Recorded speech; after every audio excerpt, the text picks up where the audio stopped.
Hey guys, Mr. L coming back at you with another video. And in this video, we're going to talk about the kinetic molecular theory.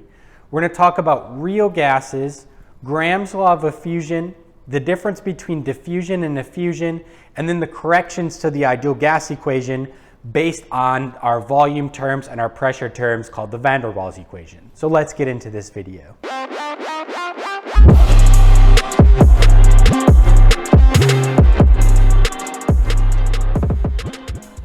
So the first thing we're going to talk about are the main tenets to the kinetic molecular theory. And we got to keep in mind that there's going to be a difference between the common usage of the word theory and the way that we use theory in science class. So laws, scientific laws, are things that we observe every time under these sets of conditions, and a scientific theory is the working mechanics of how we explain this law. It's not that it's this thing that's up for debate based on quasi-facts or anything. No, scientific theory is not up for debate. It's the working mechanics that can be revised over time. So like the theory of gravity and the theory of evolution are not really debatable topics, since we have mechanisms that we can experimentally determine and see that these hold true as long as our conditions hold true. So we've got the kinetic molecular theory, and this is the idea of gas theory. So we've got all these different gas laws, but we can see that these theories support our gas laws. So there are going to be 5 tenets of the kinetic molecular theory. The first tenet is that gases are a large number of particles that are constantly and randomly moving around the container. So they can change direction, change speed, smash into each other, and everything's good. The second tenet is that the volume of the particles themselves within the container is negligible compared to the size of the container. So you could squish all those particles into a little corner, and most of this would be empty space, empty container. So we're going to say that the volume is essentially 0 when we're talking about an ideal gas. The third tenet is that we don't have any attractive forces or repulsive forces between our particles. They're these perfect particles that are most similar to a noble gas, though noble gas have London dispersion forces or induced dipoles, so pretty much this doesn't really occur. But we just assume that it's occurring.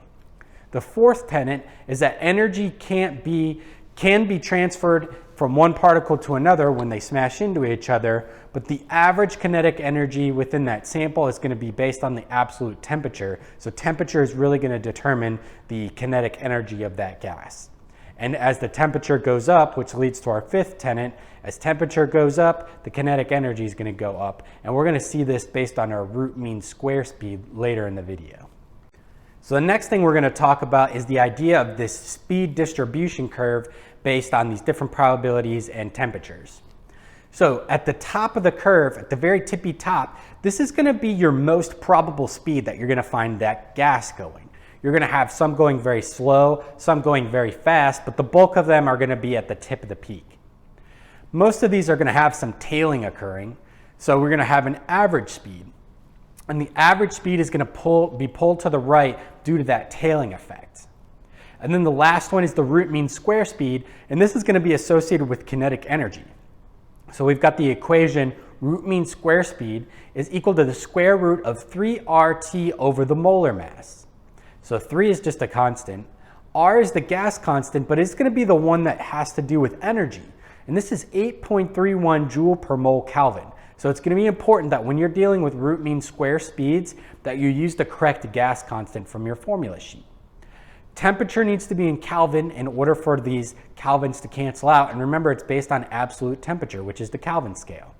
And then the last thing is the molar mass in the bottom. Joule is a kilogram meter squared over second squared, so you need to make sure you plug in the value as kilogram per mole. So we're going to have 2 things that are going to alter the root mean square speed. Higher temperature, which is at the top of the fraction, means higher kinetic energy.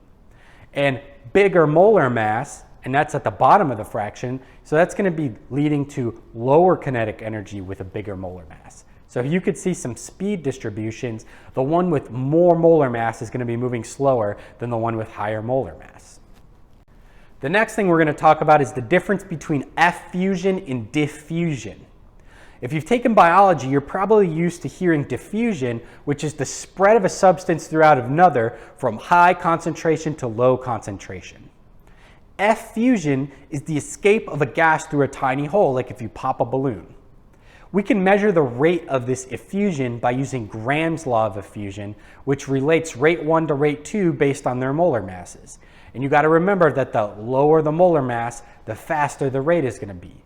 When you go to calculate this, usually you're going to write a sentence in regards to one gas to another. Like oxygen gas moves at this times faster than nitrogen gas. Or you could flip it and your value is going to flip based on where you put it inside of this formula. All right, so we spent all this time learning about an ideal gas, this perfect gas that doesn't really exist because almost all gases and all things attract each other to some extent due to these electrons vibrating or dipole-dipole interaction or full ion interaction.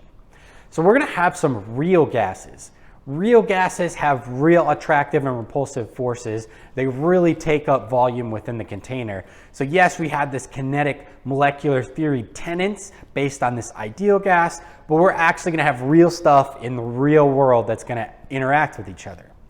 So these are going to deviate by attracting and repelling each other. So if particles attract each other, they're not going to hit the sides of the container with as much force. So we're typically going to see a decrease in pressure when these particles attract each other.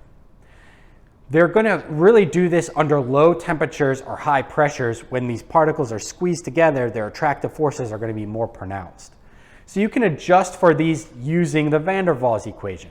So the van der Waals equation is the ideal gas equation, but you're going to have an adjustment on the pressure term, and you're going to have an adjustment on the volume term. So here we go. Here's the van der Waals equation, which is the corrected form of the ideal gas equation based on real gases. So it looks a little complicated, but it's not too tough.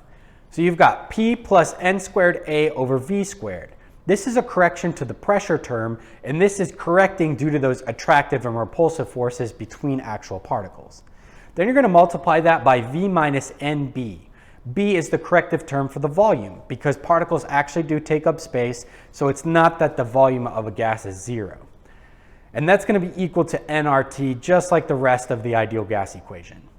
So each gas is going to have its own correction term for A and its own corrective term for B, depending on its dipole-dipole interaction or how big the particle is.